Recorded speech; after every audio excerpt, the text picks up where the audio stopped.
My husband and I have been looking around for projects to do, and we decided that this chandelier in our hallway needed to go, but I didn't want to just throw it away or take it to the dump.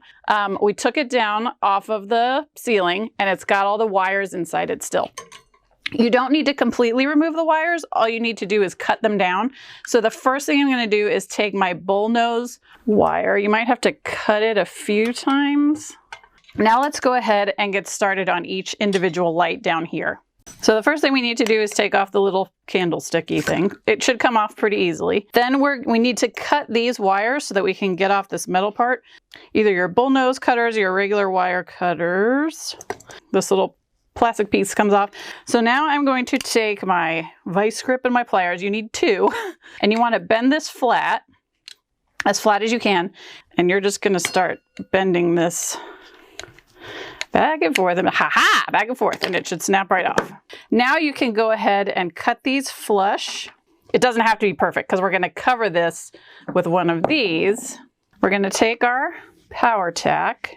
See, I'm putting it right around this lip. It's just going to depend where your saucers are going to sit. Press it down inside. This does need to cure for 24 hours, so we will set this aside. We will see you in the morning with my painting clothes on. So now I'm going to spray paint this. We found a place to hang it because I wanted to be able to get the underside. If you can find a place outside to hang it, that's great. Otherwise, you can spray the top, flip it, paint it over, whatever works for you. I'm using Rust-Oleum Candy Pink. Look at that. Look at how bright this color is right away.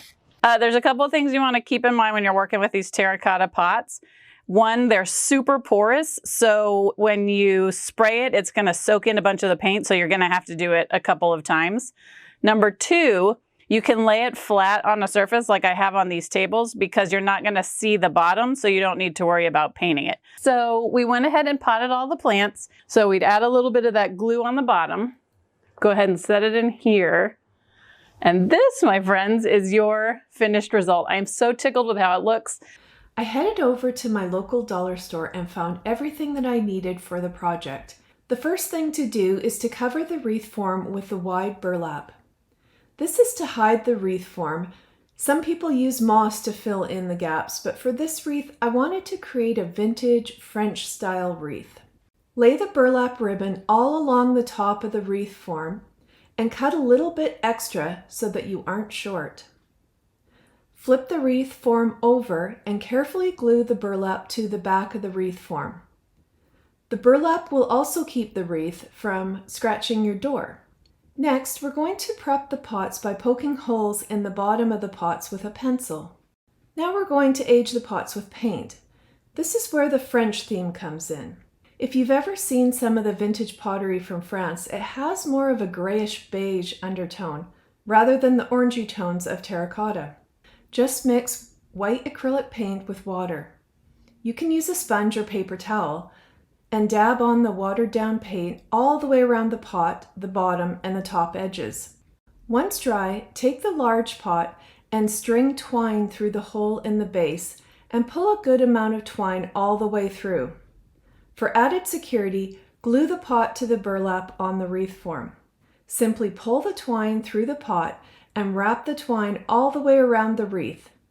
Then take one of the small pots and feed the twine through the hole and glue the pot in place. To make life easier, tape the end of the twine so it will feed through the holes better.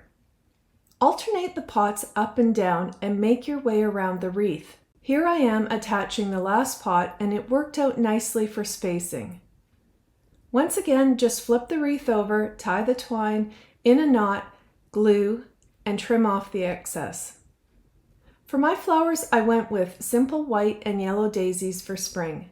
Cut pieces of oasis and glue into the pots. Then add your flowers by sticking them into the oasis. I put white daisies in the large pot and also into the two small pots on either side of the large pot. Then I put yellow daisies in the next pot. So when it comes to the small pots, I put white daisies in two pots, then yellow in one, and then repeated it all the way around. Here it is, all done. You could add ribbon if you like, but I love the simplicity of leaving it just as it is. I grabbed 2 clay pots from the dollar store. The first thing I need to do is measure around the lip of the pot. I have some inexpensive air dry clay, and I've gone ahead and laid out the same length as the top of the pot. Now that the clay is all rolled out, I can start to cut out my pattern. To keep the clay from sticking to my paper, I've gone ahead and laid out a piece of plastic wrap. I printed off this pretty scallop pattern, and I'm going to use it to get the design I'd like. I can lay the pattern right onto the clay and then use a knife to trim off any of the excess clay.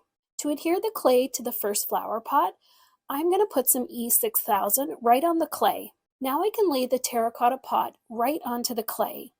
I can line up the edges and roll the pot so that the clay sticks to it. The plastic rack comes in handy as it lets me lift the clay as I need to. With the clay firmly stuck to the terracotta pot, I'm going to give both pots a very light coat of white craft paint. For my second terracotta pot, I want to add some moss in the same scallop pattern I did with the clay. I have this moss ribbon, and I'm going to measure it and cut it the same length as the top of the pot. Now I can use the same pattern I used for the clay and trim off any of the excess moss. The moss is quite loose, but I can still cut it and get a similar scalloped pattern as I did before. With the moss ready, I can add some E6000 and stick it to the rim of my second terracotta pot. I'm going to fill these pots with my favorite spider plants now, and then I'll show you how they look. I absolutely love how old and worn these pots look now. They match my other pots in my little greenhouse perfectly. I hope this has inspired you to give your terracotta pots a new look as well. Grab some pots, plants, and rebar from your local home improvement store. Just be sure that the bottom planter is wider than the rest and comes with a saucer. Start by placing a generous layer of rocks or gravel, then fill your pots with your selected plants. Choose your plants to have a variety of complementary but contrasting shapes and colors, with some plants draping over the sides of the pots and others more shrubby and upright. Try to select a full plant that has some height for the uppermost pot to conceal any visible rebar.